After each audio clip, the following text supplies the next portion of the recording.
Bueno, arratsaldeon eta ongi etorriak izan berriro ere. Muy buenas tardes, vamos a empezar. Tenemos a gala ser puntuales y por lo tanto vamos a empezar. Todavía hay algunos huecos. Esto es lo que ocurre cuando se agotan las entradas una semana antes. Es una paradoja, pero es así. ¿Qué le vamos a hacer?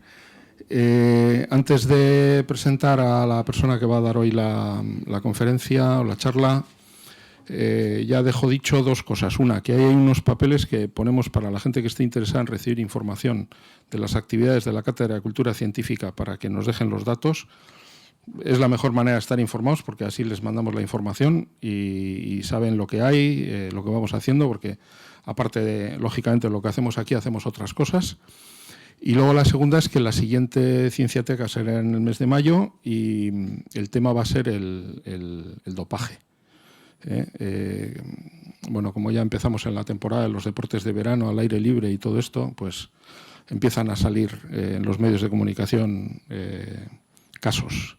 Entonces, bueno, el conferenciante sea Jon Irazusta. Bueno, hoy está con nosotros Julia Cuevas, que es catedrática de Geodinámica Interna en la Universidad del País Vasco. Y yo, bueno, aparte de presentarla y no añadir nada más, le quiero agradecer pues muy sinceramente el que se haya prestado a participar en esta Cienciateca y a hablar de un tema que, bueno, para hablar desde el punto de vista de la geología, pero que es un tema que en este momento está siendo materia de mucho debate y que, bueno, pues habría probablemente en otros casos otras personas que no hubieran aceptado hacer una intervención pública de este estilo, ¿no? Por lo tanto, Julia, muchas gracias y, bueno, ya tienes la palabra. Como siempre, una vez que acabe la charla, pues habrá un turno de intervenciones que es, de hecho, la parte que más se anima normalmente aquí, la que más nos animamos, así que luego quien quiera pues podrá preguntar. Muchas gracias. Bueno, en primer lugar, agradecer la oportunidad que tenemos de divulgar la ciencia que lleva la coordinación de la Cátedra de Cultura Científica, creo que es muy importante, y agradecer su presencia en esta sala, un día tan hermoso como hoy, que demuestra su interés. Entonces, voy a empezar a dar una visión sobre la técnica del fracking desde el punto de vista geológico y luego posteriormente, como nos ha comentado en la presentación Juan Ignacio, pues realmente podemos entrar en debates. Entonces, en principio, vamos a ver una situación desde la geología. Entonces, dentro de lo que son las fronteras de la geología, lo que son los límites de la exploración de recursos, nos encontramos, vamos a decir, en una situación bastante nueva en lo que es la exploración.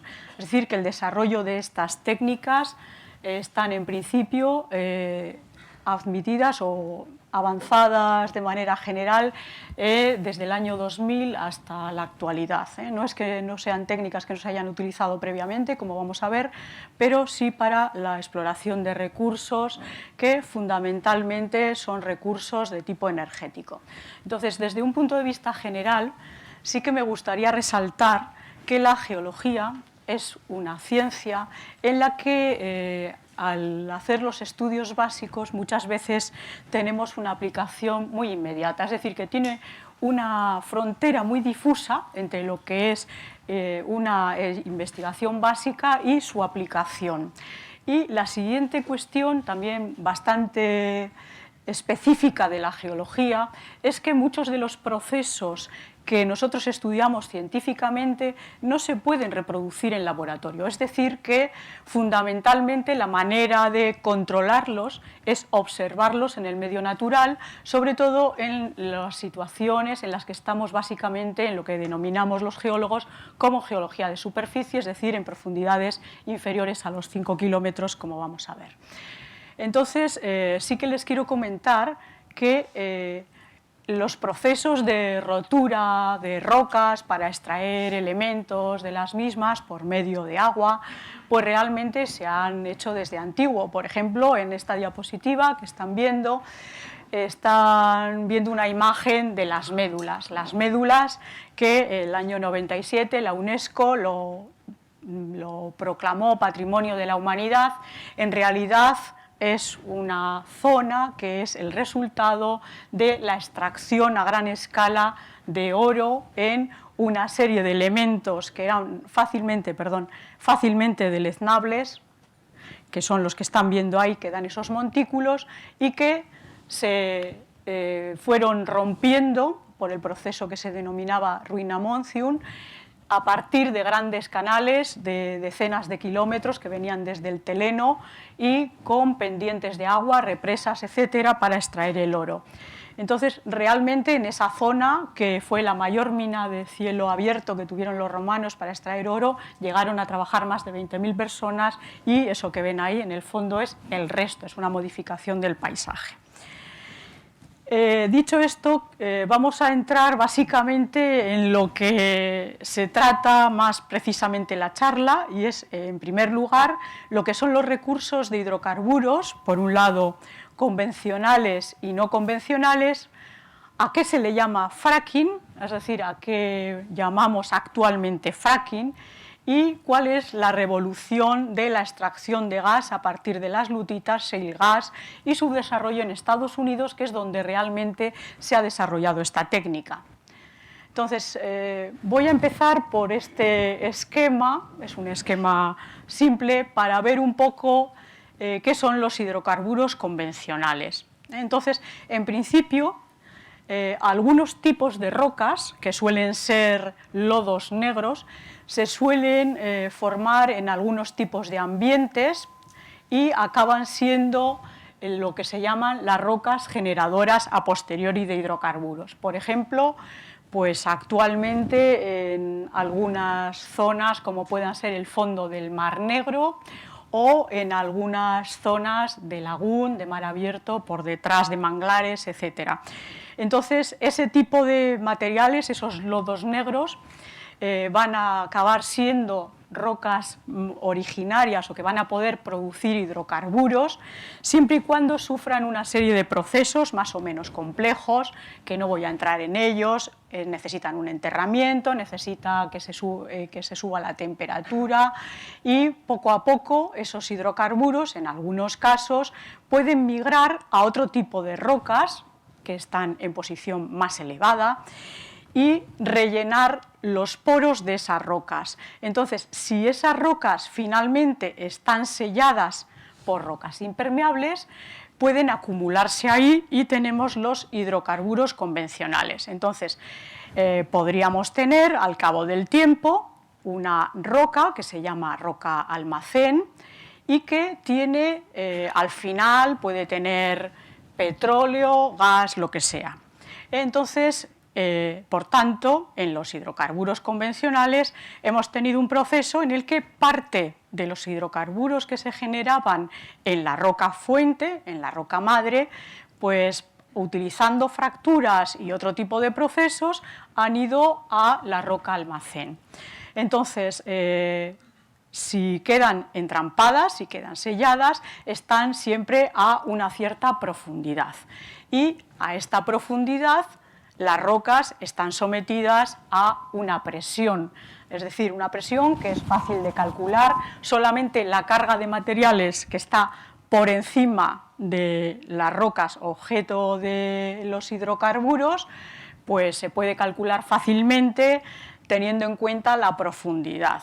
Por ejemplo, si tenemos rocas de densidad media, como pueda ser en general 2,6 gramos por centímetro cúbico, si tenemos pues 2,5 kilómetros de columna de materiales, pues aunque no haya otra presión adicional, que muchas veces también la hay, pues tenemos presiones importantes del orden de 80 megapascales, etc. Entonces, ¿qué pasa? Pues que si hacemos una perforación, puesto que el gas o el petróleo que está en los poros de esa roca, que es la roca almacén, como está a presión, al hacer el agujero, fluye por sí misma, es decir, que por el pozo sale, porque en principio es un proceso igual a cuando se descorcha, pues, por ejemplo, una botella de champán y se le quita un corcho. Es decir, que al eliminar la presión, mientras se mantenga la presión en el pozo, es capaz de fluir por sí mismo. En principio, esa es una situación, evidentemente, a medida que avanza la extracción y el pozo se va agotando, pues a veces deja de fluir y para ello pues a veces se utilizan otras técnicas para aumentar la presión del pozo. Entonces, en general, se llaman hidrocarburos convencionales a los que están en las rocas porosas, es decir, a los que han migrado a otra roca que es porosa y permeable, es decir, que son capaces de fluir por sí mismo al producir una perforación. Y los hidrocarburos no convencionales, en general, se encuentran en rocas con permeabilidad muy baja, es decir, que no son capaces de fluir por sí mismos al hacer una perforación. Entonces, hay bastantes hidrocarburos no convencionales, pues como son los hidratos de metano, el shale oil, el shale gas o lo que se llama el gas de las lutitas, que es el que nos va a ocupar la charla. Entonces, algunos de estos hidrocarburos no convencionales, aunque realmente tienen un poder energético muy superior a muchos de los elementos que vamos a explorar en los hidrocarburos convencionales, pues realmente hoy en día pues son bastante difíciles de extraer. Entonces empiezan a ser explorados en los fondos marinos, por ejemplo, esta imagen que ven aquí es en Japón, pero puesto que entran en combustión porque son muy inestables, son fundamentalmente hidratos de metano, en agua de mar o en algunos lagos, pues realmente creo que los datos científicos que tenemos nos indican que estamos muy lejos de poder hacer hoy en día una explotación, aunque la exploración realmente sí que se hace. Entonces vamos a centrarnos en la técnica de fracking. Entonces, ¿qué es el fracking? Pues fracking en principio es un término que se refiere a hydraulic fracturing o fractura hidráulica. Entonces, en principio, la fractura hidráulica en sí misma se utiliza para cualquier tipo de rotura. O sea que, en principio, por eso les he puesto la diapositiva de las médulas, en principio sería una situación pues, precursora a esa extracción moderna. Se produce también en condiciones naturales, es decir, los gases y fluidos que emite un magma, como está pasando actualmente en la isla de Hierro, es capaz de ir produciendo fracturas en las rocas que se encuentran por encima y si esas fracturas se acaban abriendo, pues realmente el magma puede salir a la superficie como ocurre en los volcanes. Pero realmente cuando hablamos hoy en día de fracking, sobre todo en las revistas científicas, pues ya tiene una connotación, es decir, que habitualmente se utiliza para denominar una técnica de extracción de gas no convencional y además se utiliza para una técnica que se ha desarrollado completamente en Estados Unidos, fundamentalmente en una formación de lutitas negras, la formación Barnett, para extraer gas de esas lutitas, que son en principio las rocas origen de hidrocarburos o posible origen de hidrocarburos.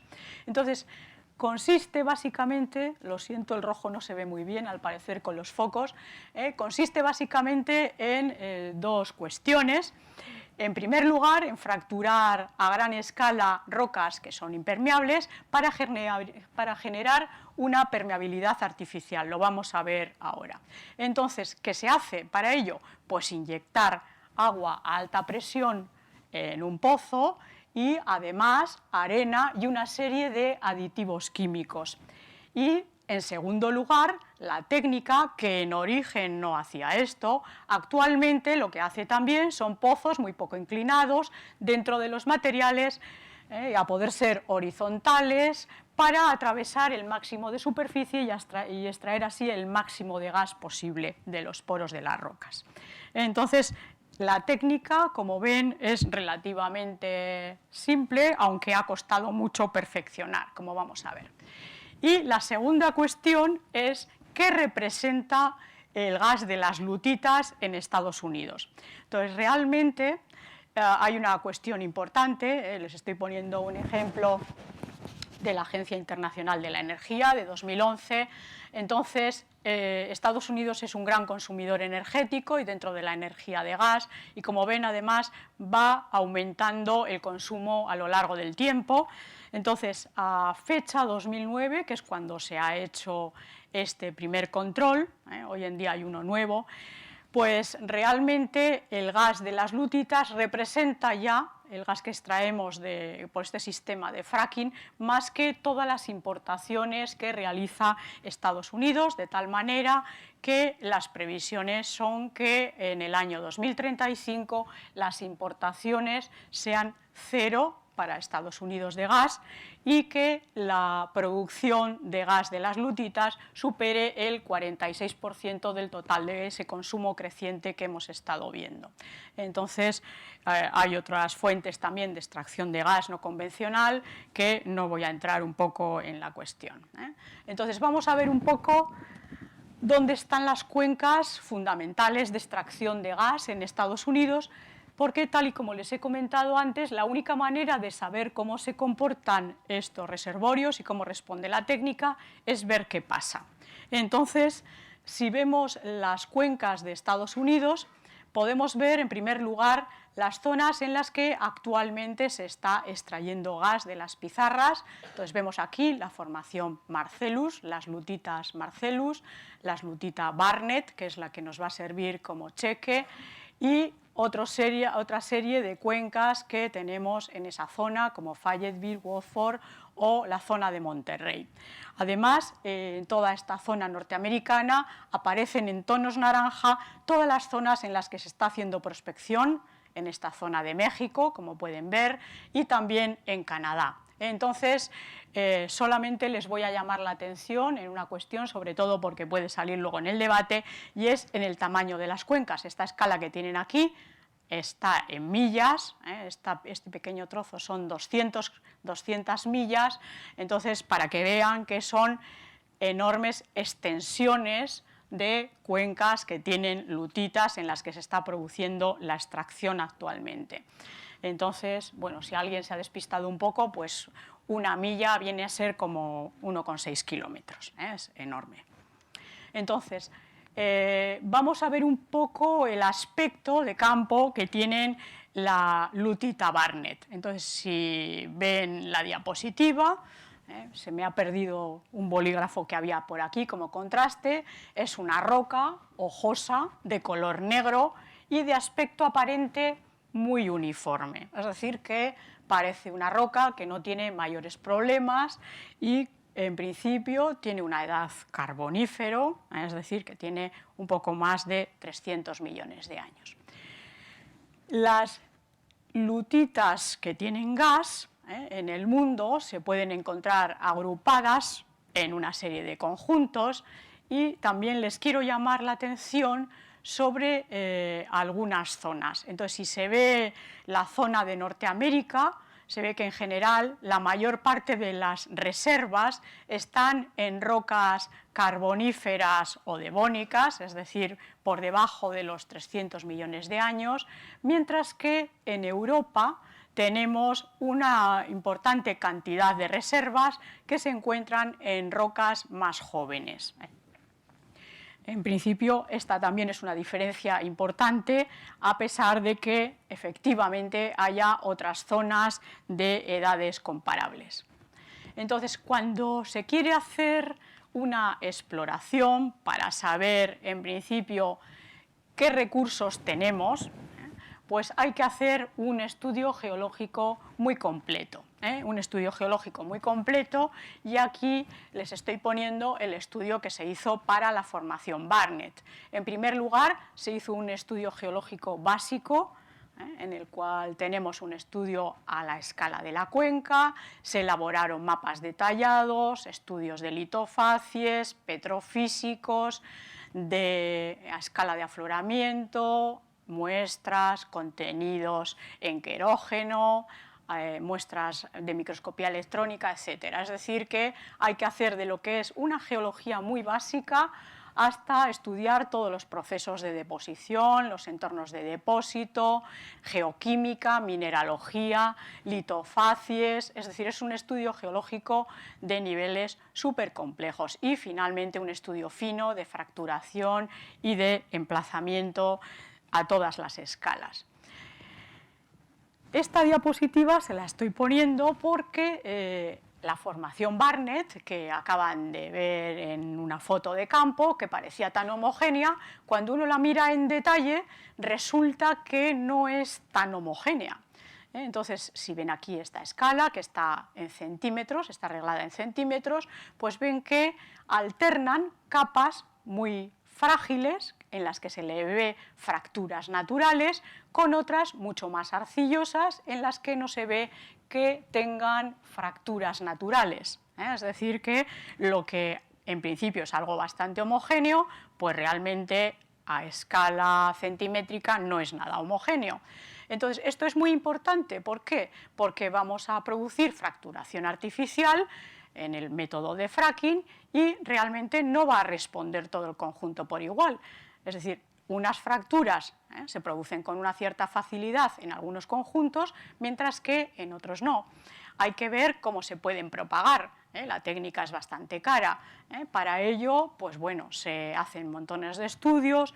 Aquí tenemos un ejemplo de rayos gamma, en la que, donde en principio, cuando tenemos una pizarra con gran cantidad de material, de gas no convencional, pues tiene una alta reflectividad y podemos determinar exactamente dónde está. Hemos comentado que hay que hacer estudios detalladísimos de la fracturación, entonces se hacen tanto a escala de afloramiento, se usan técnicas convencionales en geología, se utilizan análisis de imagen, se hacen ese mismo estudio a nivel de sondeos, a niveles, en fin, impresionantes. Es decir, que se hacen estudios a todo tipo de niveles. Entonces, una vez que se tiene todo eso, se trata de identificar al menos los tipos principales que comprenden lo que se llaman las lutitas de esa formación. En este caso les he puesto el ejemplo de la formación Barnett, que es la que en principio nos sirve como cheque. En principio tiene 9 tipos de rocas principales. No hay un tipo de roca única.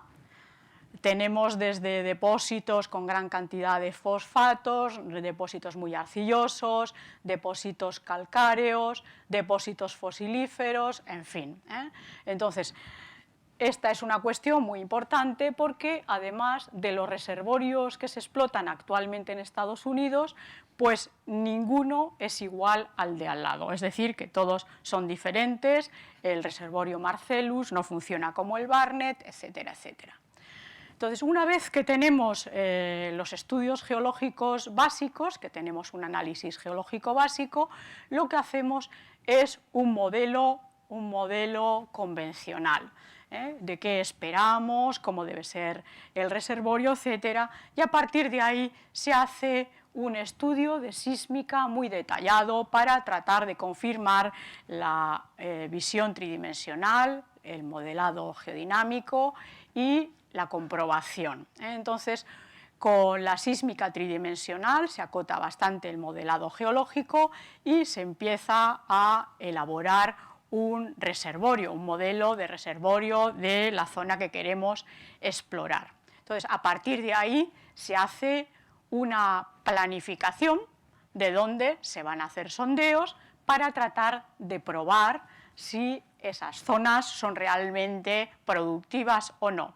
Entonces, una vez de que se planean los sondeos, pues tenemos que montar la torre de sondeos y efectuar al menos algún sondeo de explotación. Es decir, la exploración conlleva algún ensayo de explotación, un ensayo de explotación que suele ser muy controlado y que realmente se va controlando la microsismicidad, cómo responden las diferentes formaciones en el proceso de fracking y a partir de esos datos se vuelve a retroalimentar el diagrama que les he puesto, es decir, se vuelve a revisar el análisis geológico, se revisa el modelo de reservorio, etcétera, etcétera. Estamos todavía en el proceso de exploración. Entonces ya a partir de aquí, pues si se considera interesante, se puede producir la explotación o no de ese reservorio. Entonces, una vez que tenemos montado la torre de sondeos, pues realmente tenemos que utilizar la técnica del fracking en esa situación, puesto que hemos dicho que tratamos de sacar el gas en unas rocas en las que se originó, pero que no ha migrado a otras zonas en las que se almacena convencionalmente. Entonces, como les he comentado al principio, realmente nos queda muchísimo más gas en reservas no convencionales que en las convencionales, en primer lugar, porque mucha del gas generado no ha migrado. Entonces, una vez que hemos puesto en una zona un sondeo, pues en la parte superior, este esquema que les he puesto es el esquema que tiene publicado la Agencia Internacional de la Energía, es decir, que es poco sospechoso de ser partidario a priori de una u otra técnica. Entonces, en la parte superior lo que tenemos es la torre de sondeo, una serie de tanques en las que tenemos que almacenar las bombas para introducir a presión el fluido, tenemos que almacenar los productos químicos, tenemos que almacenar arena, etcétera, etcétera. Y también tenemos que controlar científicamente el proceso de fracking. Y por último, solemos tener una piscina en la que se almacenan los posibles fluidos contaminantes o para reutilizarlos o para reciclarlos. Entonces, una vez montada la torre de sondeo, lo que hacemos es una perforación generalmente como mínimo por debajo de los 2000 metros. Entonces, en el esquema que tienen aquí, lo que se ve es que tratamos de llegar a esta formación, que es en principio la formación donde queremos sacar el gas de las lutitas, es esta formación de color gris, y para llegar a ella pues tenemos que atravesar todo esto. Entonces, es un sondeo que, tal y como les he comentado, en la técnica de fracking originalmente eran verticales, pero actualmente somos capaces, o bueno, son capaces las petroleras, para ser más exactos, de torcer el sondeo y de hacerlo horizontal, si les conviene, para extraer el máximo o para abarcar el máximo de superficie de extracción. ¿Qué se hace? Bueno, pues los acuíferos realmente, que suelen ser reservorios posibles de agua potable, de abastecimiento humano, suelen estar en la parte superior, aproximadamente en los 300 metros superiores, en caso de haberlo.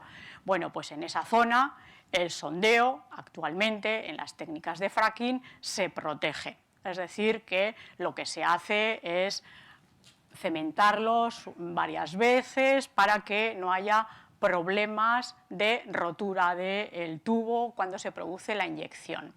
Entonces, una vez que se tuerce el sondeo y que vamos por la roca, que en principio es impermeable y que tiene gas en sus microporos, lo que hacemos es, en principio, un sondeo horizontal, que ahora mismo son ya bastante largos, el ejemplo pasa de los 1500 metros, pero ahora mismo ya se hacen de mayor longitud, y lo que se hace es cementarlo.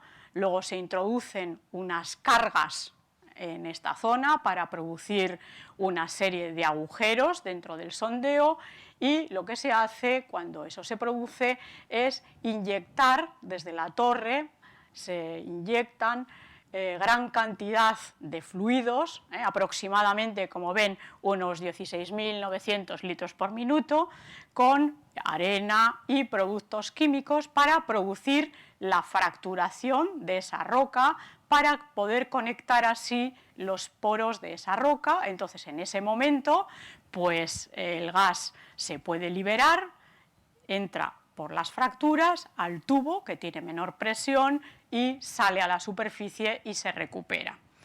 Entonces, este proceso, como van a ver ahora mismo, tiene una implicación importante. ¿Por qué? Pues porque en el proceso de fracturación hidráulica, esta roca que antes de someterse a ese proceso era impermeable y que tenía gas, podía tener gas en sus microporosidades, pues ahora mismo, después de someterle a ese proceso de fracturación hidráulica, lo que hacemos es conectar por microfisuras los poros originales y las zonas que podría tener para que así pueda fluir el gas. Es decir, que lo que hacemos es convertir una roca impermeable en una roca permeable de forma artificial. Entonces, para esto, fundamentalmente, trabaja la arena, que realmente es la gran diferencia que tenemos con una explotación convencional. Cuando ha empezado la charla, les he dicho que las rocas a profundidad no eran capaces de mantenerse, en principio, por la presión. Si nosotros perforábamos, salían por sí mismas. En principio, a profundidad no hay fracturas, se cierran automáticamente. Es decir, que en el proceso de fracturación, si no metiéramos algo que mantuviera abiertas las fracturas se cerrarían inmediatamente y no podríamos extraer el gas. Es decir, que la diferencia fundamental que tenemos con una extracción convencional es que la arena sirve para mantener abiertas las fracturas en las rocas y para que así pueda fluir ese gas que en principio está en la roca y por el tubo salga al exterior, con parte de los líquidos, etc.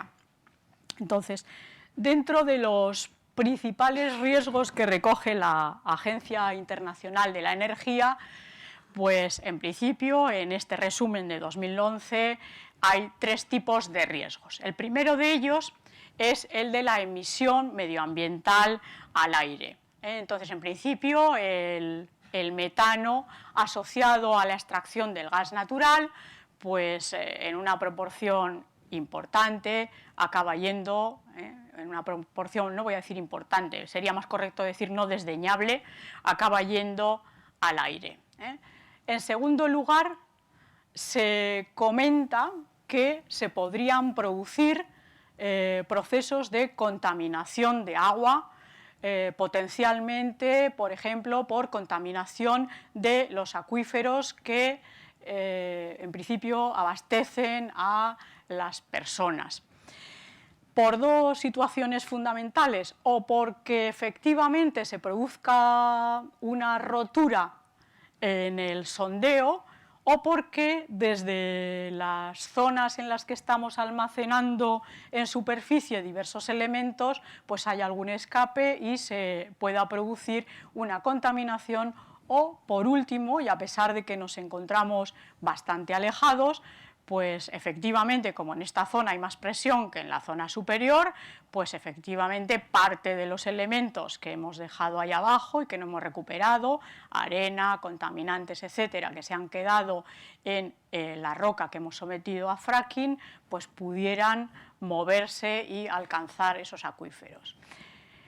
Por último, otra cuestión que también se ha puesto en cuarentena, por así decir, es el proceso de generación de terremotos. Entonces, todo el mundo sabe, por lo menos desde el punto de vista geológico, que cuando se inyectan fluidos baja el índice de resistividad y, por tanto, es más fácil que si en una zona tenemos rocas que ya están fracturadas y que están sometidas a esfuerzo, es más fácil que venzan esa resistencia al movimiento y que se muevan, y desde ese punto de vista, pues teóricamente se podría producir también una sismicidad inducida. Entonces, en principio, estas serían las cuestiones básicas, y ahora vamos a ver un poco el proceso general en la formación Barnett.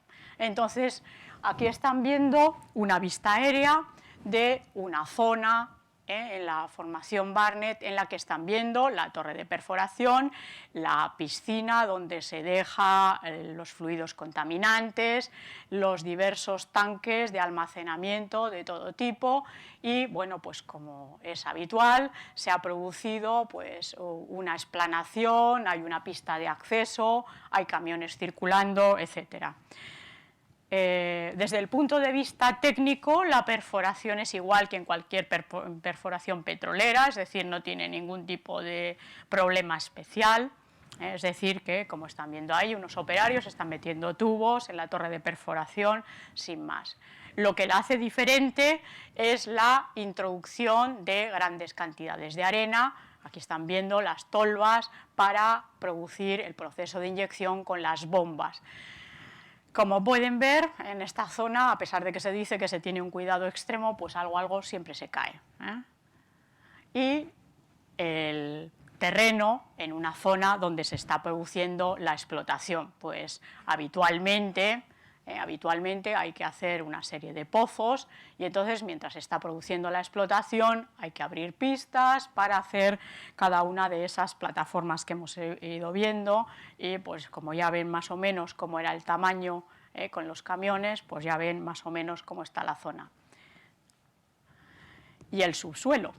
Entonces, el subsuelo, aunque este esquema es un esquema, digamos, un poco naif, idealizado, pues realmente en el subsuelo lo que dejamos son los materiales que en principio eran impermeables y que a su vez podían actuar de barrera de otros elementos naturales, pues los hemos dejado microfisurados y por lo tanto ahora son capaces de dejar pasar otros elementos. Hoy en día se hacen múltiples sondeos a partir de una misma zona de plataforma. En el esquema estamos viendo 3, hoy en día se están haciendo más y se hacen varios horizontales. Es decir, que ya no se hace un único sondeo y en esto sí que la técnica cada vez avanza más. Entonces, la producción de gas asociado a lutitas desde el año 2000 en USA pues, ha crecido de forma exponencial, de tal manera que ahora mismo, pues, como les he comentado, se piensa que puedan ser autosuficientes y fundamentalmente utilizando prácticamente 5 formaciones, la Barnett, la Marcellus, la Bacon y la Eagle Ford. Entonces, esta es una cuestión importante. Desde el año 2000 hasta el 2010, en una sola década, la técnica se hace de diferente manera, es muchísimo más productiva y realmente funciona de una manera impresionante. Sin embargo, hay una serie de cuestiones que una década después, como empezamos a tener muchísimos más datos, pues acabamos por ir extrapolando. Entonces, algunos de los datos inesperados son que, en principio, la productividad media por sondeo decae, y decae de una forma importante, mientras que para mantener eso tenemos que subir de una forma exponencial el número de sondeos. Esto es la Agencia Americana de la Energía, es decir, que si alguien quiere, aquí tiene la dirección, puede revisar. Estos datos están a disposición del público. De manera que si alguien quiere ver en concreto el caso de la formación Barnett, la lutita Barnett, pues un importante porcentaje de los sondeos pues están prácticamente secos, es decir, los sondeos se van secando, casi el 19% de los realizados en el año 2000, el 27% el 2001, etcétera, etcétera. Es decir, que eso se compensa con un aumento. Es decir, que si en el 2001 teníamos esta zona de sondeos, en el 2002 esta otra zona, más sondeos, más, es decir, cada vez más actividad. Y aquí tienen un esquema también para la Barnett, en la que ven una situación de fracking antiguo o actualmente cómo se produce el fracking con los sondeos horizontales. Bueno, desde los últimos 3 años, además de encontrarnos aquí todos los días en los medios de comunicación o de vez en cuando con esta técnica por motivos diversos, pues realmente también en las revistas de investigación de primer nivel aparece toda una serie de cuestiones que hasta ahora no se habían planteado. Entonces, bueno, pues les he puesto aquí, por ejemplo, una cuestión que se empieza a revisar ahora y que está tomada del mes de febrero. Todas las semanas tenemos trabajos sobre este tipo y lo que sí parece es que en algún caso podrían haber sido pues bueno, infravalorados los costes de algunos procesos de extracción y sobreestimados en algún caso las cantidades y las reservas. Lo que sí que parece claro, y en esto está todo el mundo de acuerdo, es que pasados aproximadamente 3 años, unos 36 meses, pues la media cae totalmente en la producción, es decir, o hacemos más sondeos o realmente la extracción es muy difícil. Entonces, la única manera es, para mantener la cantidad de gas extraído de las lutitas, de esas formaciones, es hacer más sondeos. Otra cuestión que no es desdeñable es el problema asociado a la emisión de metano. Entonces, el problema con las emisiones de metano es diverso. Por un lado, es que bueno, pues en un sitio se está haciendo la extracción, pero el metano se lo lleva el viento a otras zonas. Entonces, ahora mismo con los satélites de observación esto se está controlando relativamente bien y parece que las emisiones de metano pues son importantes, lo que comentábamos antes. Y es una cuestión a tener en cuenta porque, como pueden conocer, los gases efecto invernadero, pues el metano es un elemento que tiene un efecto muy superior al CO2. Y bueno, pues les pongo aquí abajo, dentro de las estimaciones que ahora mismo se admiten, como a pesar de lo que se dice en la extracción del gas de las lutitas, pues incluso en las estimaciones más bajas, pues hay una emisión de metano en rosa muy superior a la emisión de metano en la extracción de gas convencional y, por supuesto, en otro tipo de procesos. Esto sí parece un hecho. Entonces, aunque se dice que habitualmente pues, no se pierde nada de metano, aquí están viendo unos tanques de condensación y, claro, en fotografía normal no se ve nada, con infrarrojos se está viendo cómo está escapando metano, es la misma imagen. Entonces, un poco esto sí que es una cuestión que se ha llamado la atención. Y por último nos quedaba el problema de los 3 principales, así que he comentado, de la técnica, que es el de la sismicidad. Bueno, debido a todos estos problemas, el Congreso de los Estados Unidos dijo a la agencia medioambiental que hiciera un informe técnico para ver realmente si esos riesgos que se aducían en montones de lugares pues efectivamente eran reales o no, y en principio sí que se ha entregado un primer digamos, informe que ha sido en junio de 2012 y la agencia medioambiental no parece que pueda emitir un informe serio, según dicen los técnicos, antes de 2014. Y con respecto a la sismicidad ha sido muy llamativo porque lo que sí parece es que el riesgo de sismicidad inducida asociado a fracturación hidráulica pues no parece que sea relevante. Sin embargo, al hilo de esta cuestión, resulta que se ve que lo que sí produce una importante sismicidad inducida es la captura y almacenamiento de carbono en reservorios a profundidad, sobre lo que nadie decía nada. Entonces, pues realmente esto está recogido en el informe del Congreso, que también está colgado y que tiene aproximadamente unas 40 páginas. Entonces vamos a ver un poco las reservas mundiales que tenemos de gas en lutitas, hoy en día estimadas. Se han excluido los países del Golfo Pérsico porque, bueno, pues como tienen un exceso enorme de todo tipo de hidrocarburos convencionales, pues en principio no están en el estudio. Y bueno, pues comentarles que en Estados Unidos suponen ya muchísimo más que los convencionales, en México no digamos, en Venezuela no, porque es un país enormemente rico en recursos, y Argentina. Destaca Argentina con los yacimientos de vaca muerta. En otras zonas, como China, también son importantes, y dentro de Europa, pues Francia, que en principio tiene unos recursos también muy importantes. Entonces vamos a acercarnos un poco a Europa, nos vamos a ir acercando.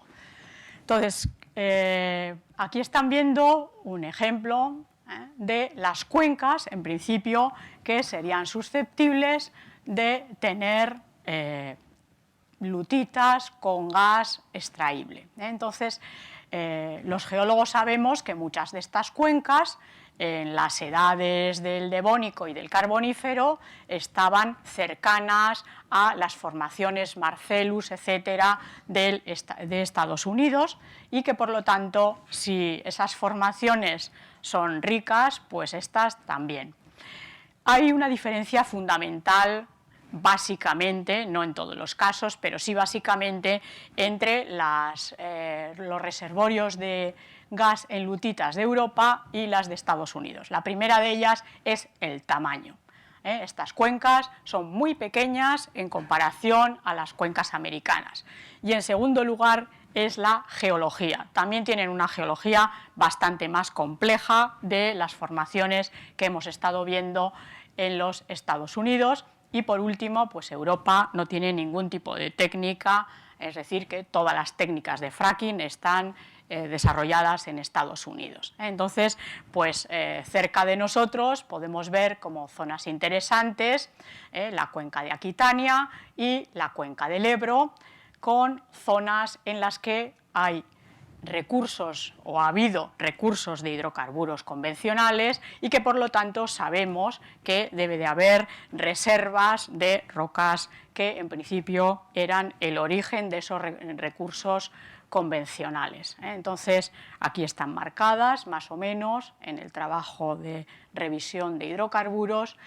Y otra cuestión que, bueno, al salir la diapositiva he recordado, es que con respecto a bastantes explotaciones de Estados Unidos, pues en Estados Unidos, esta es la ski line de la zona de Monterrey, es una zona en la que ha habido una explotación de recursos convencionales y, pues evidentemente es una zona que ya previamente está un poco degradada frente a Europa, en la que los recursos convencionales pues no han sido tan explotados.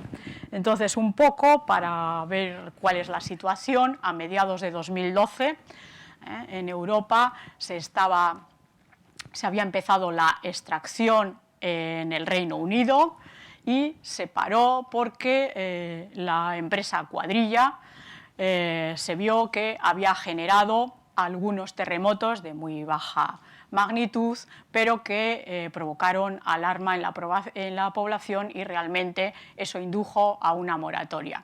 Entonces se ha producido o se está produciendo la exploración con fines de extracción rápida en Polonia, en Ucrania, en Holanda se ha producido una moratoria, en Francia se hizo una moratoria también. Hemos dicho que era una de las zonas de máximos recursos, aunque según mis informaciones están a punto también de levantar, por lo menos para la exploración. Y en el caso de la península ibérica, pues realmente cerca de nosotros, la cuenca vasca, la cuenca cantábrica y la zona del sur de los Pirineos, pues es una zona donde clásicamente pues hay hidrocarburos, entonces pues está pensando en utilizar la técnica para algunas formaciones especialmente ricas del Cretácico inferior, de lutitas negras, y de algunos materiales del Jurásico. Es lo que en principio supongo que está saliendo en los medios de comunicación para hacer extracción en zonas de los alrededores de Vitoria. Entonces, simplemente, y para ir terminando, comentarles que este tipo de técnica lo que necesita desde el punto de vista técnico es una torre, un edificio para hacer un sondeo, una zona con un sondeo vertical, un sondeo horizontal, y lo que hacemos es una microfisuración para que se conecte el gas que está en la roca, para que salga por el pozo hasta la zona superior. Entonces, en todo ese proceso, ningún científico les dirá que no puede haber problemas. Eso no es cierto, es decir, problemas puede haberlos y, en principio, aunque sean pequeños o sean grandes, pues en el proceso se puede liberar metano y se pueden producir otro tipo de procesos. Entonces, pues en principio, en lo que a mí respecta, esto es todo y bueno, pues si hay lugar a un debate o lo que sea. Gracias. Bueno, es que recasco.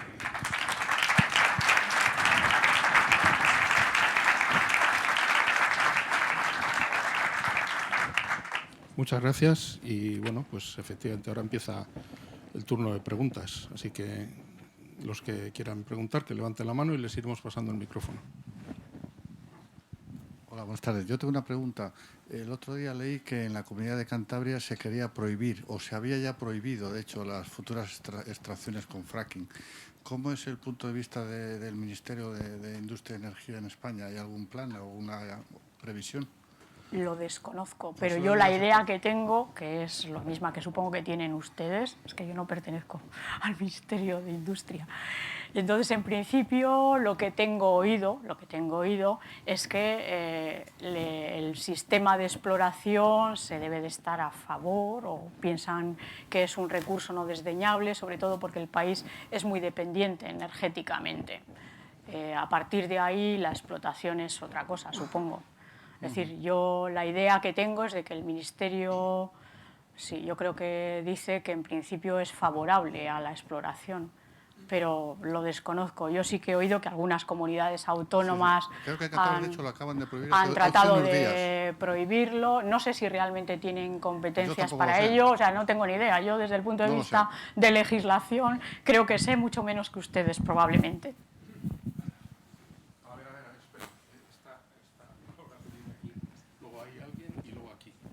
Vamos a ir por orden y hablando con el micrófono, por favor. Sí, muy bien, ha estado muy bien, pero me da un poco miedo todo lo que usted ha dicho, pero también me da miedo el carbón, lo que contamina, el petróleo, el plástico, que están llenos los mares de plástico. O sea, que todo lo que estamos avanzando, todo da un peligro tremendo. Entonces, claro, usted me habla en Estados Unidos, hay un movimiento desde hace 13 años, o 10 años o algo así, ahora se meten en Alemania, en Inglaterra, o estamos todos un poco locos, tenemos que tener algo de experiencia en lo que está pasando. Pero es que todo lo que es energía nos está dando unos problemas muy gordos. Yo no sé cuál es lo bueno ni lo malo. Para empezar, tampoco me gusta la deforestación de la Amazonía, no estamos calando la tierra, yo no sé dónde vamos, y se lo pregunto a usted que conoce del tema, a ver, ¿qué es lo mejor? Porque todo es mal. Pues hombre, en principio yo creo que es mucho mejor utilizar energías renovables que estas que son no renovables. El problema fundamental que tenemos, seguramente, es que las sociedades industrializadas, pues hoy por hoy parece que no podemos prescindir de ellas. Entonces, me gustaría saber a cuántos de los que están en esta sala, pues cuando no abren a la mañana la ducha y no tienen el agua caliente, no les da un flash allí mismo o cosas por el estilo. O es que cada vez consumimos mucha más energía. También podríamos consumir un poco menos. Y nos vamos de vacaciones a Indonesia. Pues hace 2 generaciones nadie gastaba tanto en aviones. Y pues el combustible hoy por hoy de los aviones, hidrocarburos solamente. O sea, no hay otra posibilidad. Y este tipo de cosas. Yo estoy con usted. Claro que podríamos ser medioambientalmente mucho más sostenibles, por supuesto. Y claro que podríamos utilizar mucho más las energías renovables. Lo que pasa es que necesitamos una transición también. Es decir, que estas cuestiones son muy complejas. El único problema es la natalidad cada vez más grande.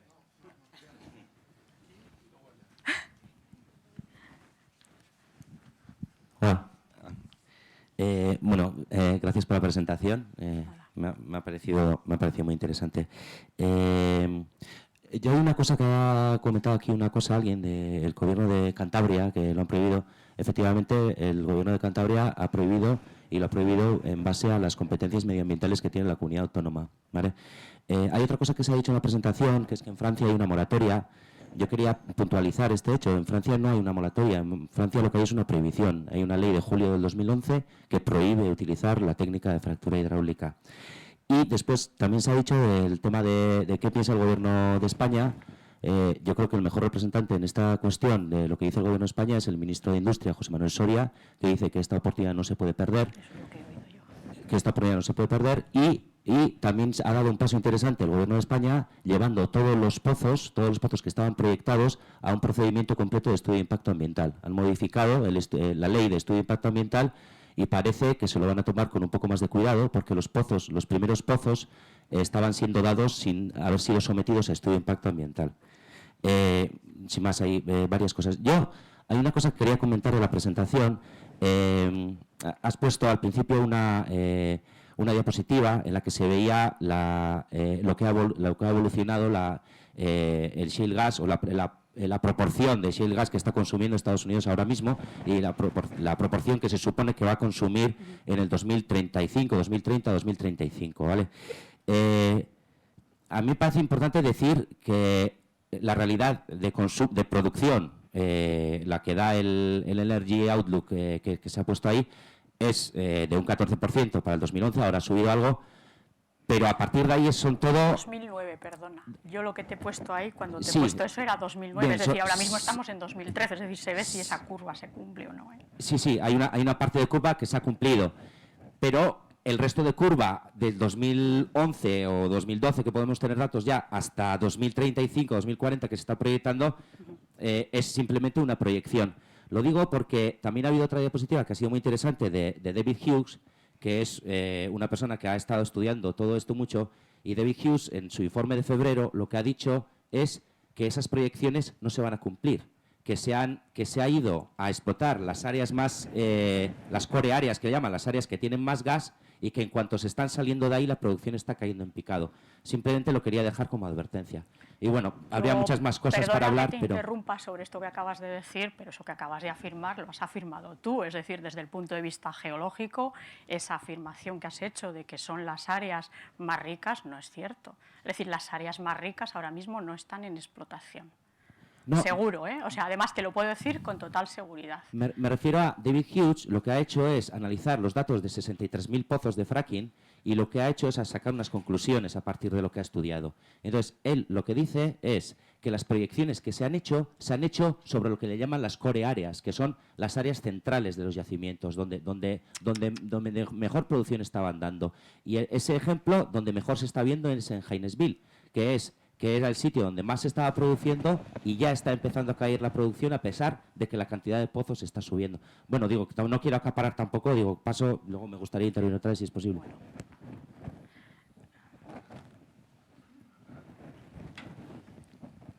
Hola, buenas tardes. Mira, al principio en las diapositivas has mencionado que se inyectaba arena, agua y aditivos, ¿no? Y luego ha quedado ahí la cosa, los aditivos, eso precisamente creo que es uno de los problemas fundamentales del fracking. Y creo que en Estados Unidos se habla de 600 aditivos, muchos de ellos cancerígenos y tóxicos, ¿no? Y luego además has mencionado posteriormente que esos contaminantes volvían con el agua, ¿no? Creo que eso ha quedado un poquito cojo en la presentación, porque además de los 500 aditivos que se añaden, en el Congreso de Estados Unidos se hablan de 600, se liberan también barios, troncios, radio, salinas prehistóricas, y creo que todo esto es un agua que luego pues es complicado de tratar o incluso imposible, ¿no? Que no hay depuradoras que sean capaces de tratar estos elementos radiactivos, ¿no? ¿Es correcto esto? Me parece que estás mezclando cosas. A ver, una cosa es las cuestiones relativas al fracking y otra cosa son los problemas que podemos inducir al hacer permeables rocas impermeables. Yo no he entrado aquí en montones de cuestiones diversas, ni a favor ni en contra del tema, es decir, he hecho solo una presentación básica. En los aditivos que se inyectan, habitualmente es difícil saber lo que se inyecta, vamos, lo puedo decir de primera mano, porque están sujetos a secreto industrial. Esa es la primera. Es decir, algunas empresas de fracking tienen requerimientos judiciales del Congreso de los Estados Unidos para decir que están inyectando y algunas no han contestado.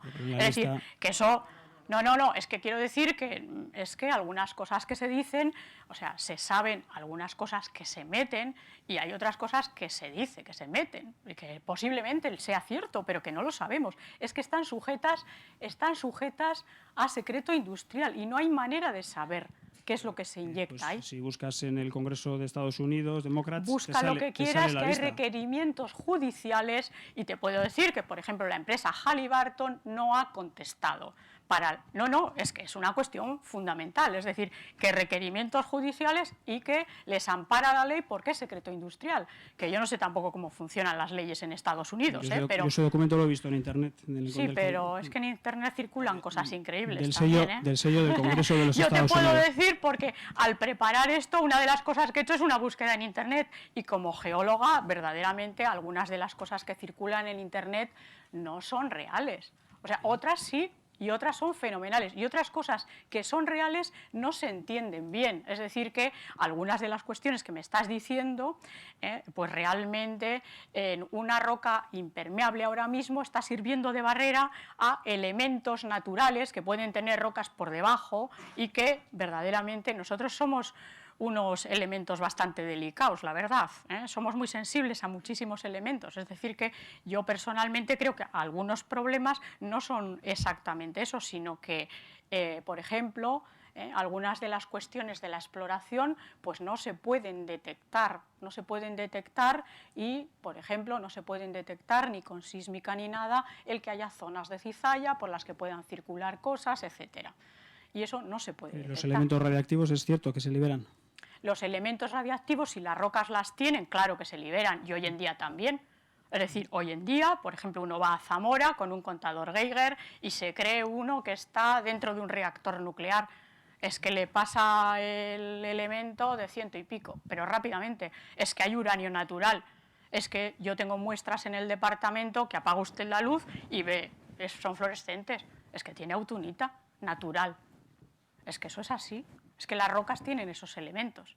Y claro, si eso está ahí, hágase o no la técnica, pues se está liberando. Será un problema entonces, ¿no? Es un problema que está. Es decir, pero que no lo induce la técnica. Es decir, otros problemas sí, ese en concreto no.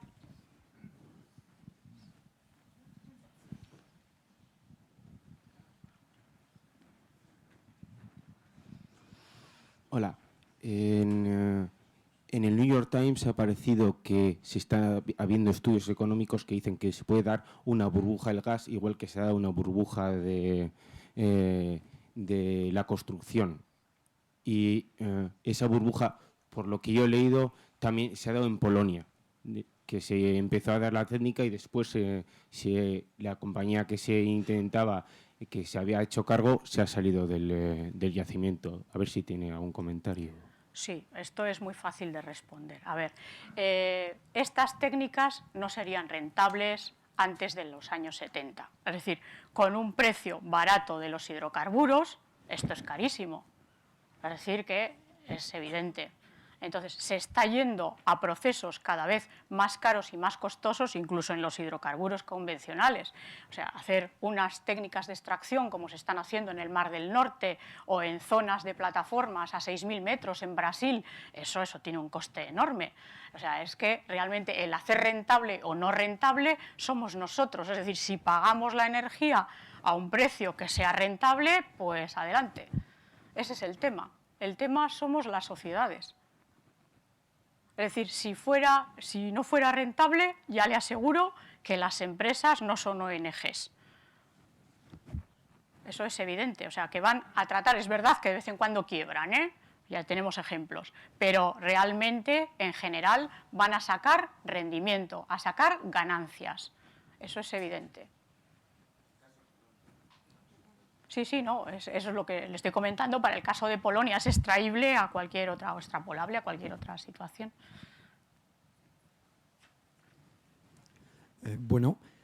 Yo en primer lugar quería felicitar a Julia Cuevas, colega de profesión, por la exposición y hasta cierto punto agradecer los tintes de imparcialidad que en algunas cosas ha dado, ¿no? De todos modos, quisiera incidir sobre varios puntos, algunos de los cuales ya se han dicho. Por ejemplo, el compañero allí delante hablaba de las previsiones de la agencia del Observatorio Internacional de Energía. Y efectivamente yo coincido plenamente con lo que ha dicho, ¿no? Hay que tener en cuenta que esas previsiones están hechas sobre un horizonte hasta 2035 y que parten con datos de exclusivamente 4 años, de los datos relevantes, donde realmente la producción ha comenzado a aumentar, que son 4 años. Entonces, las proyecciones a 2035 son excesivamente rosas. Es más, el Servicio Geológico de Estados Unidos está enmendando esas previsiones, bajándolas pues, hasta niveles de 1/3, por ejemplo. Entonces, hay que decir que las previsiones son muy peligrosas y que efectivamente están hechas a partir de explotación de los denominados puntos dulces de los campos, ¿no? Que son los de mayor productividad. De hecho, más del 70% de los sondeos que actualmente se están explotando en Estados Unidos están en declive. Esto es una realidad. Y las previsiones con pasados de 4 años no son sostenibles hasta 2035. Esto no hay ninguna duda. Es más, el horizonte a corto y medio plazo del gas pizarra en Estados Unidos es preocupante. Efectivamente, las empresas no son ONGs, pero bueno, las burbujas se hacen precisamente de eso, ¿no? Entonces, lo que quería decir es que, por ejemplo, ese horizonte tan preocupante a corto y medio plazo, pues puede ser perfectamente visto si se considera que pues mantener los actuales niveles, y esto era una cuestión que viene precisamente en el artículo de David Hughes de Nature, que acabas de poner ahí, ese ¿no? no es de Nature, ¿eh? Sí. No. Bueno. No, es de paleogeografía, paleoclimatología, no, nada de eso. Hay una reseña de febrero de 2013 en Nature. Pero que no es ese. Bueno, es igual, eso es irrelevante. Bien, de acuerdo.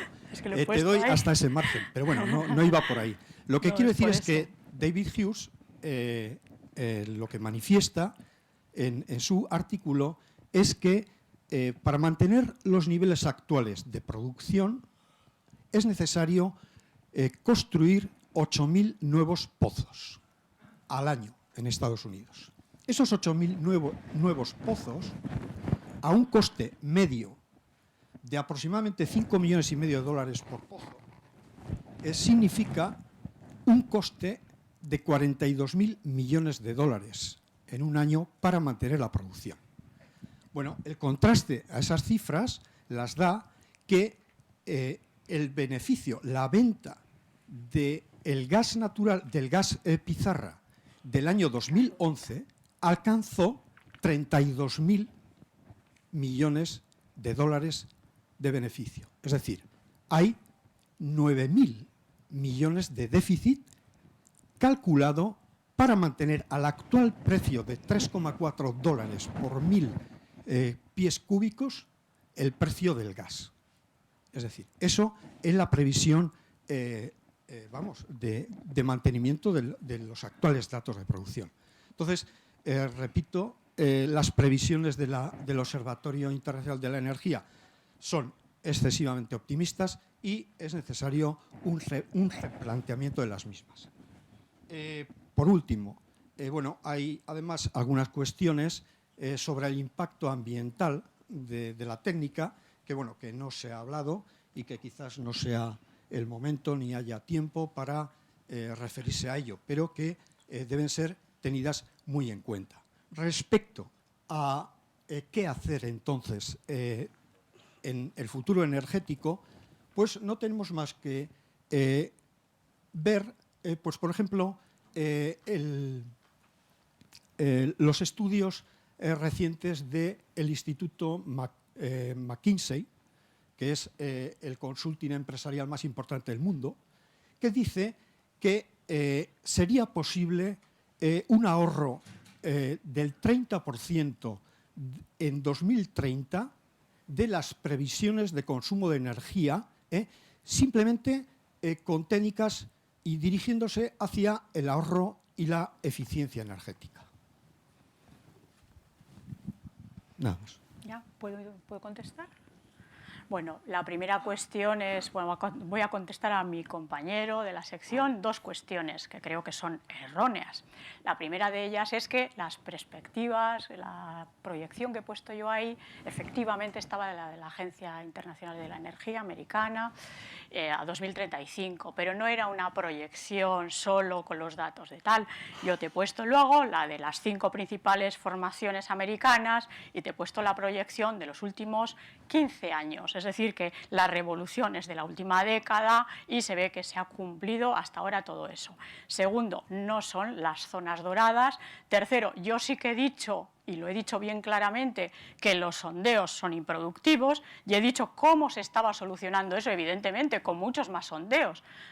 Y lo que no he dicho es por qué los sondeos se secan. Porque está muy fuera de la técnica y de lo que es la charla, pero también se podría entrar en todo eso. Y por supuesto que es una técnica carísima, es decir, el desarrollo y la explotación de este tipo de técnica es lo que he comentado yo antes, lo estamos promocionando nosotros, es decir, si no se paga la energía a ese precio, pues evidentemente esta técnica no se utilizará, lo mismo que otros tipos de prospecciones. Es decir, que ese tipo de cuestiones no. De todas maneras, lo que sí que, vamos, yo no he entrado nada más que en las 3 cuestiones básicas porque la charla no se podía pasar de tiempo. Es decir, a mí no me dejaban charlar de manera general de cualquier cosa, pero se podría entrar en muchas de estas cuestiones y algunas de las afirmaciones que haces pues no son correctas, evidentemente. Bueno, vamos a ver. Ahora me toca hablar a mí. Para los que no sean de ciencias, tienen que saber que las discrepancias entre los científicos son normales. Esto es lo normal. Es decir, ¿cuál es el origen de las discrepancias? Eso es otra cosa. Pero discrepancias entre científicos, hasta entre los de un mismo equipo, trabajando juntos, las hay. Y no es malo que las haya, además. Hay que decir que las discrepancias son fértiles. El destino nos libre de las unanimidades de criterio en este tipo de cosas. Esto lo primero, lo digo por si alguien se sorprende de que haya científicos que tienen puntos de vista diferentes en relación con un mismo asunto. Son normales. Segunda cuestión, efectivamente, yo a Julia le pedí que se ciñera a unos aspectos en concreto, porque si no, el tema es inabarcable. Claro. Si empezamos a hablar de energías renovables, hemos acabado, por supuesto. O sea, ¿para qué hablar? Y de otras fuentes de energética. O sea, quiero decir con esto que ha habido, desde ese punto de vista, una disciplina que para poder atenernos al tiempo. Y tercero, los siguientes que queden por preguntar, por favor, que hablen menos tiempo, para que hablen más gente. Esto no es...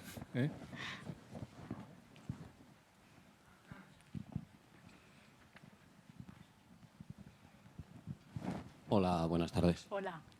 En primer lugar, quería preguntarle qué opinión le brinda usted a la protección de los acuíferos y a la capacidad de generación de terremotos, de la técnica del fracking. A la capacidad de generación de terremotos, yo me he remitido a los datos que se han presentado como cuestión preliminar en el Congreso de los Estados Unidos y he dicho que no es una técnica que no produzca terremotos, porque los produce, o sea, es evidente que los produce. En todo caso, no hay registrado ningún sismo de magnitud superior a 2,4 y el problema está en que son siempre muy superficiales, puesto que la técnica la estamos aplicando a profundidades muy bajas, es decir, que se sienten por la población. Yo creo que ese es el problema fundamental en la generación de terremotos. Hay que saber, para los profanos, que no se producen terremotos en sitios donde no hay fallas.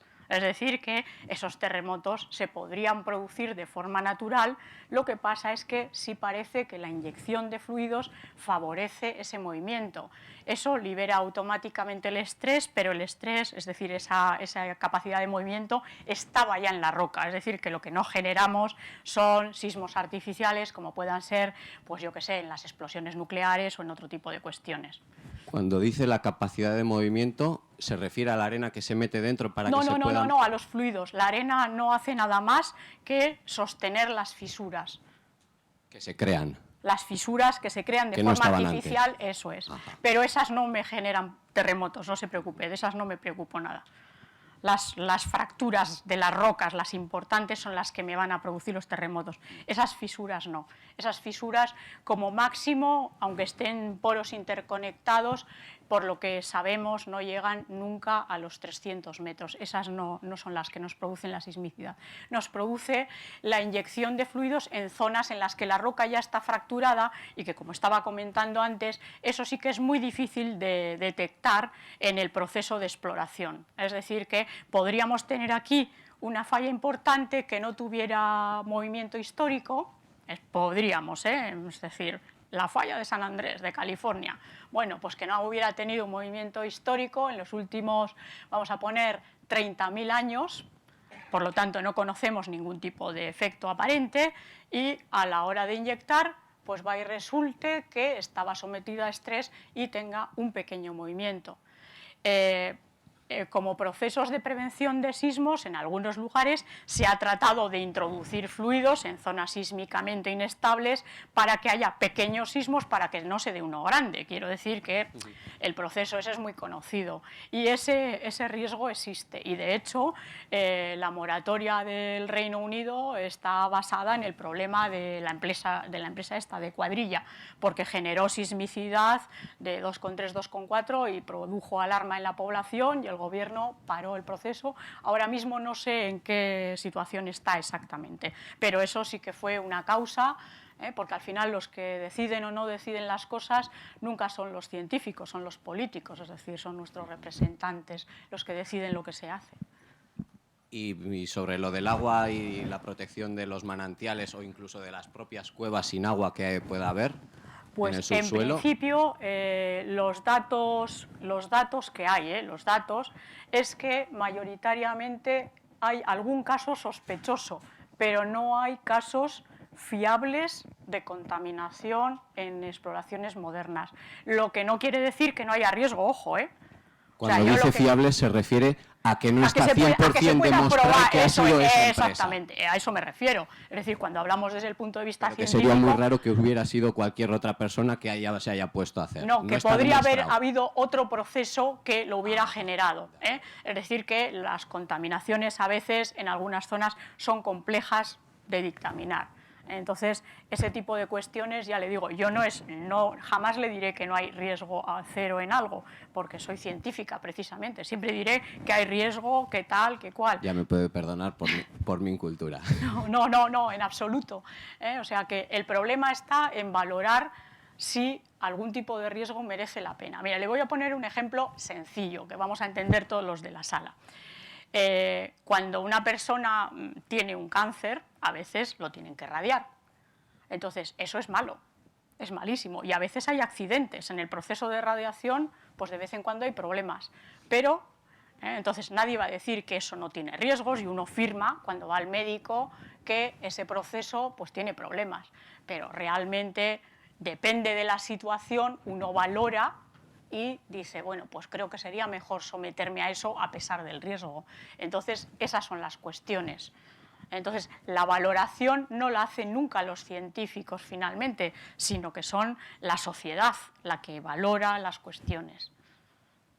Muchas gracias. De nada. Gauzatxo bat bakarrik hiru lau gauza. Lehen da bizi, eskerrak ematea, zer uste dut frackingaren arazoa gaur egunean oso biziki bizi dugula, ez? Eta gero, beste pare bat gauza nahi nuke azpimarratzea. Lehen da bizi, badirudi, ia gauza berri bat, nahiko berria den gauza bat, ia ez dakigu nola dijoan, nola azten da, nola aztertzen da, nola ateratzen dugun, eta ia gu aurretik goaz eta ia esaten dugu, hau oso txarra da, hau oso ona da. Ez dakit, iruditzen zaitu hori, ez? Eta, bueno, justifikazioak dena ditugu, ez? Favore gaudenak, kontra gaudenok, ez? A ber, kontra nago, zergatik? Terremotoak inducida, sismicidad inducida. Epicentroa terremoto batena zenbat metrotara ateratzen da? ¿En los casos de fracking? Sí, no, en los casos de fracking no, un terremoto normal. ¿A qué profundidad aparece un epicentro? Normal. No, pues depende. Es decir, tenemos Más terremotos superficiales a 1 kilómetro, a 2, a 5, los más frecuentes entre 2 y 10 kilómetros. Vale. Cuando hacemos un fracking, estamos perforando 1.500, 2.000 metros más o menos de media. O más, ya más. O más. Ya 3.000, 3.000 y pico. Es decir, esto ya era una diapositiva de 2011 vale. Ya. Que son simplemente apuntes. Digo apuntes porque me parece importante que reflexionamos antes de tomar decisiones, totalmente en contra o totalmente a favor, ¿no? Acuíferos. Cuando hacemos un pozo, los pozos de Oiz, de Algoibar, Mendaro, no sé qué profundidad tienen. 300 metros, 200. Ya estamos hablando de 3.000. Evidentemente, cuando tú perforas para llegar a 1.500 tienes que pasar por 200 antes y evidentemente puedes contaminarlo, puedes estropear, puedes hacer lo que sea. Riesgos hay. Los aditivos, comparo, para extraer gas, ¿cuántos aditivos se meten? Para extraer petróleo, ¿cuántos aditivos? Son apuntes, no quiero, que me parece genial la exposición un poco, que es un poco lo que se trata, ¿no? Poner un poco de cara al público de todas las cosas, ¿no? Digo un poco para que reflexionemos y que antes de tomar una postura en favor, en contra, pensemos las cosas. Los sondeos petrolíferos meten aditivos todos y más. Y al final de todo ese proceso, independientemente que diga la sociedad económica no sé quién, la mejor empresa no sé qué, no sé cuántos, está el empresario. Que si eso no lo ve rentable, evidentemente que no lo va a poner en marcha. Y si lo va a hacer rentable, ya se encargará de que los políticos de turno lo pongan en su sitio. Eso es así. Entonces, yo quiero un poco, a mí me parece esto un foro cojonudo, en el sentido de poner en liza esas cosas, ¿no? Pero que antes que digamos no al fracking o sí, que es... que pensemos un poco que hay cosas que deberíamos analizar. Evidentemente, cuando hacemos un pozo de agua, podemos contaminar el suelo. Pero bueno, hay que tomar una serie de precauciones. Igual los científicos tenemos que ver qué necesidades tenemos de extraer gas por el método fracking o por el método, yo qué sé, de las energías renovables. Alguien ha apuntado ahí, las energías renovables, sí, si me cargo el Amazonas o si me cargo todo esto de solares o de... yo qué sé, no sé, apunte simplemente, es carcasco. Venga.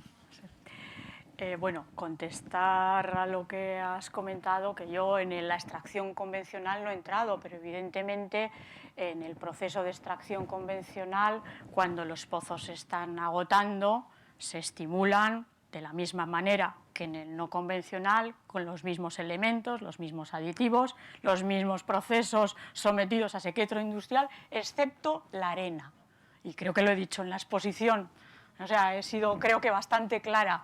Es decir, que desde ese punto de vista son las mismas empresas, utilizan lo mismo, es decir, que cuando el pozo se está agotando baja la presión, entonces se hace otro pozo y se inyecta y para hacer la recuperación secundaria que llamamos la gente que trabaja en esto. Es decir, que pues bueno, en estas zonas, como ya he comentado antes, ha habido extracción de gas convencional, pues se ha sacado todo lo que se ha podido, me temo.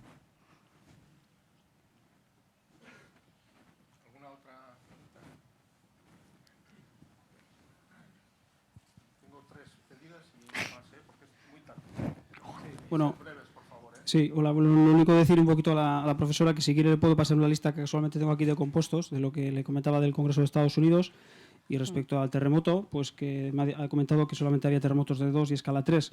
En California tengo yo aquí probados por el Instituto Geofísico de Estados Unidos, 29 terremotos de escala entre 2 y 3,9 en California, un terremoto de escala 4 en Ohio, un terremoto de escala 5,7 en Oklahoma, a 200 metros de un pozo de fracking, y en Nuevo México un terremoto de escala 5,3, que se le haga normalito, pero bueno. Escala... Sí, Richard. Es que yo soy especialista en tectónica, sí. Quiero decir que sobre ese tipo de cuestiones sí que podemos entrar también a discutir. Entonces, el problema está en que algunas de esas situaciones que comentas, como he comentado antes, es difícil de probar que estén asociadas a ese proceso. Los que te comento ya están probados. No. Lo que te he comentado es que el Congreso de los Estados Unidos dice, la Agencia Medioambiental, que las magnitudes en todos los casos son bajas. Ojo, otra cosa son las intensidades, es que son superficiales, ya lo he comentado. Se podían entrar en otros muchos problemas, pero en principio las pruebas que hay son las que tenemos. Y aparte es que es lo lógico, porque las inyecciones que tenemos sabemos lo que controlan y sabemos las presiones a las que están las rocas, es decir, que tampoco se pueden producir maravillas. Es que si no serían zonas sísmicamente activas y no lo son. Es decir, que hay bastantes cuestiones que también acotan el problema. Lo que no quiere decir que no sea un problema. No es un problema importante. Y sí que es un problema, que es lo que he comentado, que a raíz de esta cuestión ha salido, por ejemplo, el almacenamiento y el secuestro del CO2.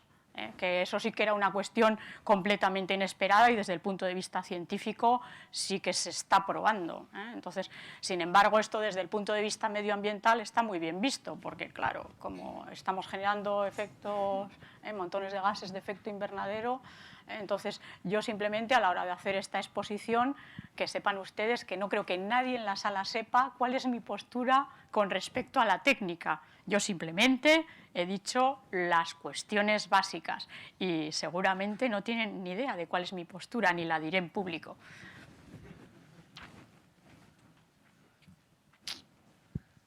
No.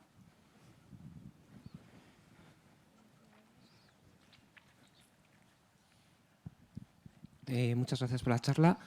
La pregunta que quiero hacer quizás escape del tema de la geología, pero ¿qué tasa de retorno energético tiene esta técnica? Pues no tengo ni idea. O sea, realmente ahí sí que ya no tengo ni idea. No tengo ni idea. 3,5 es lo que yo he dicho. 3,5. No tengo ni idea. Creo que era última, ¿no? Brevedad, por favor. Sí, gracias. Con respecto a los productos, es verdad que hay algunos productos que siguen siendo secretos y tal. De todos modos, yo sí que recomiendo, si a alguien le interesa, los trabajos de Theo Colborn, que digo, su prestigio creo que está fuera de duda, y su organización de Endocrine Disruption Exchange, que viendo que era difícil conseguir los datos de las propias empresas que hacían fracking, lo que hicieron fue ir tomando muestras de los pozos residuales y llegaron a catalogar hasta 356 productos diferentes, muchos de los cuales eran altamente problemáticos. Entonces, bueno, tampoco voy a hablar aquí de las conclusiones, pero yo creo que es interesante seguir ese trabajo. Y también FracFocus también es una buena fuente de información. Yo, que a estas alturas, allí decían que había que informarse más antes de tomar una opinión. Yo, evidentemente, sí tengo una opinión contraria. Yo vengo de Álava y yo creo que es importante que, digo que aquí también, desde la ciudad, desde Bilbao, también se tenga un poquito en cuenta esto, ¿no? Yo voy a dar 3 o 4 datos nada más, porque hay algunos datos que ya los tenemos. Los primeros pozos que se quieren perforar en Álava, que son los pozos en Ara 1 y 2, en cada uno de ellos se pretende introducir más de 30 millones de litros de agua y decenas de miles de litros de diversos productos contaminantes, hasta una docena, una veintena de ellos. También decir que, según la propia Hidrocarburos Euskadi, que es la que quiere empezar a hacer esto, y viendo un poco las estimaciones de recuperación que tienen ellos por pozo, resulta que van a ser necesarios hacer entre 2.000 y 3.000 pozos, alrededor de lo que le llaman alrededor de Vitoria, digamos, lo que es el proyecto Gran Enara, ese primer proyecto que tienen planteado para sacar el gas. Pero yo hay una cosa que creo que de lo que nos estamos percatando, y creo que es importante, es que ahora mismo en esta nueva oleada de permisos de investigación de hidrocarburos nuevos, en la que están puestas las esperanzas con la técnica del fracking, abarcan ahora mismo el 88% del territorio de Álava. Y por eso parece que se le llama el gas alavés. Sin embargo, yo creo que hay una cosa que en Vizcaya todavía no se está mentalizada, y es que si uno se fija bien y ve el mapa de cómo están los permisos, el 73% del territorio de la provincia de Vizcaya también está tomado por permisos de investigación de hidrocarburos. O no sabemos cómo va a terminar esto, pero de lo que no creo que tengamos ninguna duda, y si no, Julia me lo puede, o sea, digo que me contradiga, es que no hay ninguna duda que si estos proyectos se llevan adelante van a ser necesarios muchos miles de pozos en todo el territorio, cada uno con sus millones de litros de agua, con sus decenas de miles de litros de productos químicos y demás y demás. Y sin más, hay unos cuantos riesgos más que estaría muy bien valorar, pero no vamos a tener tiempo, así que yo lo dejo ahí. Bueno, yo sí te voy a contestar varias cosas. Bueno, la primera de ellas es que, aunque no entra en el debate, obviamente conozco los trabajos con los contaminantes, etc., etc. También sé cuáles son los más frecuentes, lo que se dice, pero probarlo es complicadísimo, por lo que he dicho. Pero bueno, eso es otra cosa.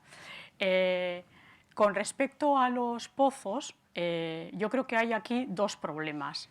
Yo, por lo que conozco, ahora mismo estamos en fase de lo que se llama exploración. Es decir, estaríamos en la primera parte de ese diagrama que he puesto.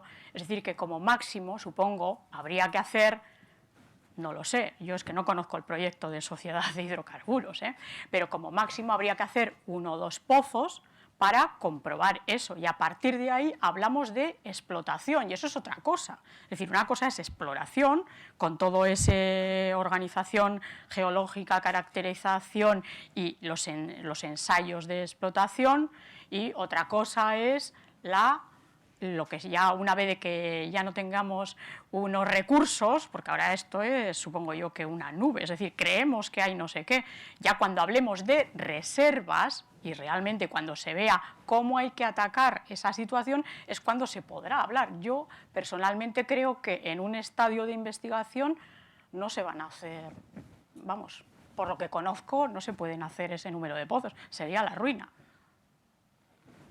Vamos, sería la ruina, sería ir haciendo el loco, sin saber qué. Bueno, es que ricasco, Julia. Muchas gracias. A ver, ya vamos a acabar porque es tardísimo. Yo estoy seguro de que a los que sean a priori partidarios de esto, la intervención de Julia le habrá parecido contraria, y a los que son contrarios le habrá parecido partidaria, a favor. Estoy absolutamente convencido, lo cual quiere decir que ha acertado, a mi modo de ver. Y bueno, iba a decir alguna cosa más, pero me voy a contradecir, no quiero contradecirme a mí mismo. Hemos llegado al final, es la hora. Muchas gracias y muchas gracias a ti, Julia. Bueno, muchas gracias a vosotros.